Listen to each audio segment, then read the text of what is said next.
So the first shortcut we'll be talking about is zoom in and zoom out, right? Now if you are using the mouse to zoom in, you just hold Alt and then you use your scroll wheel and then you just scroll your scroll wheel forward, right? And it's going to zoom in to infinity, right?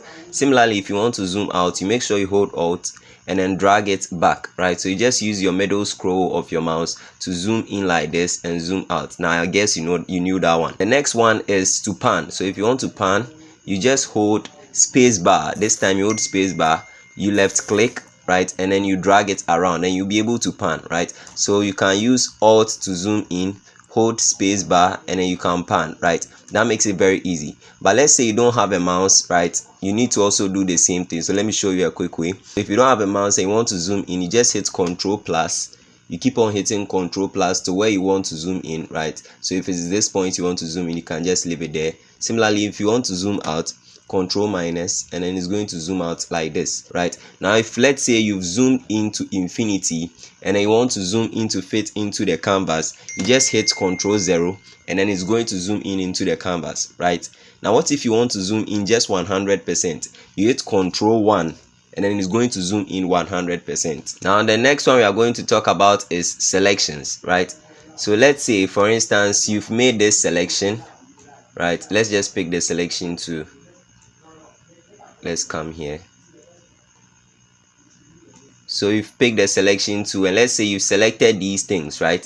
So we've just selected something random. So we've selected this, right? And then we want to deselect. Maybe we didn't want to select it. You can just hit Control D and then it's going to deselect, right? So you can just hit Control D and it's going to deselect. Now let's go back to our selection again. What if you wanted to invert the selection, right? Where what you've selected wouldn't be selected, but the things that you've not selected will be selected. It's simple. You just hit Shift Control I. So Shift Control I helps you invert the selections. So now any adjustments that I do would affect the other places and not what I've selected. Are we cool with that? So let's say you've selected this brush, right? And then you are painting, but you want to increase the brush size. You can just hit the open bracket. So you constantly hit it and then it will be increasing your brush size. So just as you can see, our brush size has been increased, right? Similarly, what if you want to decrease the brush size? You can just hit the close bracket and it's going to decrease your brush size like that, right? Now what if you want to decrease the intensity of your brush size, right? You just make sure you add Shift open bracket, right? And then it will just increase the intensity of your brush size, right? So if I hit Shift open bracket, you can see that it will increase the intensity of my brush, right? Similarly, if I hit Shift close bracket, it will decrease the intensity of my brush. So just as you can see, this is deeper than this, right? So always keep in mind, and this works for the erase tool as well, right? So always keep that in mind. Now the other command we are going to talk about is X, right? So let's say for instance you are painting with this color, right? But let me change the background color first so you see it better. So you are painting with this color, but you now want to use the background color. You can just hit X on your keyboard, right? And it's going to toggle between the foreground color and the background color. So you hit X and it's going to change, just as you can see X, and it's going to change, right? So you can use X to be toggling between the foreground and the background color. Now what if you've selected some colors here but you want them to go back to their default color? You can just hit D and then it's going to go back to the original black and white, right? Remember, when you open Photoshop newly, your colors are just black and white. So you can just hit D and it's going to go back to their default background color. Again, what if you have a lot of layers and then you want to group them into one group? They are simple. You just make sure you select the layers that you want, right? So now to select the layers you want, you just click on them and then you select them. But let me show you an advanced way. Let's say you want to select all these rows in one go. You can just hold Shift, click on the first one and click on the last one, right? And you can see that the entire thing has been selected. Now what if you don't want to select it that way? Let's click away. Sorry, let's click away. Now what if you don't want to select everything in this row? Maybe you want to exempt this and then this. You just hold Control. So instead of Shift, you hold Control and then you select the ones that you want to select. So just as you can see, these ones have been selected, right? But in this case, let's just select all. So if you want to group everything and make it one group, you just hit Control G and then it has been grouped into one group. So you can open that group, you can close that group, right? And this will help you organize your files. Okay, so just keep in mind. Let me hit Control Z. Now, how do you duplicate a layer? It's simple. So you make sure that layer is selected. So I want to duplicate what we have here, right? And just hit Ctrl J, right? And you can see that it has been duplicated. So if I drag it away, you can see that we now have two bows of Kelewele, right? So yeah, now we have two bows. And you can do it as many times as possible. You can just keep on hitting Ctrl J. So if you come to your layers, you're going to see that it has been duplicated a lot of times, right? Now you can hit Ctrl T, and then you'll be able to resize anything of your choice, right? So if I hit Ctrl T, I'll be able to resize anything of my choice. I'll be able to rotate anything of my choice, right? If I hit Ctrl T, I would be able to do all these things to my image, right? So rather than just going to the free transform, you can just hit Ctrl T, and then you can see that you'll be able to increase it or decrease it, right? But one thing you need to notice, if I don't hold Alt and I increase it, it changes the shape, right? So make sure you hold Alt and then increase it so everything opens up together nicely, right? Now let's say I take a brush. Let me change the brush color to red, for instance, right? And then I paint on, oh, I just drew a different shape. Let's just leave it like that. Let me pick a brush, right? So I pick a brush, create a new layer. So let's say I pick a brush and I paint over this like this, right? And I didn't want to do that, so I want to undo.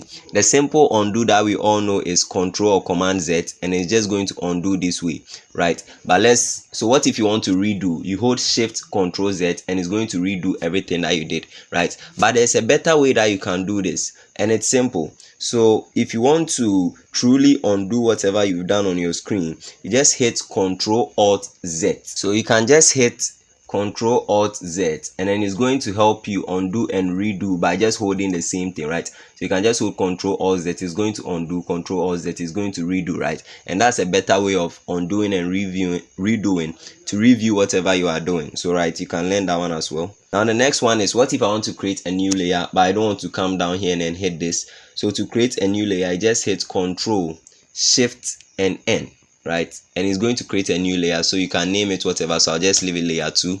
You can see that a new layer has been created, right? So Control Shift N, right? And then new layers will just be created like that. So just can see new layers have been created like that. Now what if you are done with your design, right? And then you want to merge everything in one so that you can color grade it or just do something to it at once? You just hold Shift Control Alt E, right? Shift Control Alt E, and just as you can see, now everything has been merged to one, right? So let me just hit move. So you can see that if I move it, let me move this. If I move this, now all my design has been moved, merged into one image, right? So Shift Control E will merge everything together. So you can keep that in mind as well. Now what if you want to duplicate a layer but I don't want to use Control J? It's simple. You can just come to the layers, hold Alt, click and drag, right? So you can see that it has now been duplicated. Alt, click and drag, and to duplicate the layer, right? So that's one thing you can learn as well. Okay, so also, what if you use grades to make your design stand out well, but then you don't want to see the grades? You shouldn't remove them manually like this. You just be wasting your time, right? So you can just hit Control colon, and then it's going to remove every grade there. Now if you want to bring it back, you just hit it again, Control colon, and it's going to bring it back, right? So that's one thing you need to understand.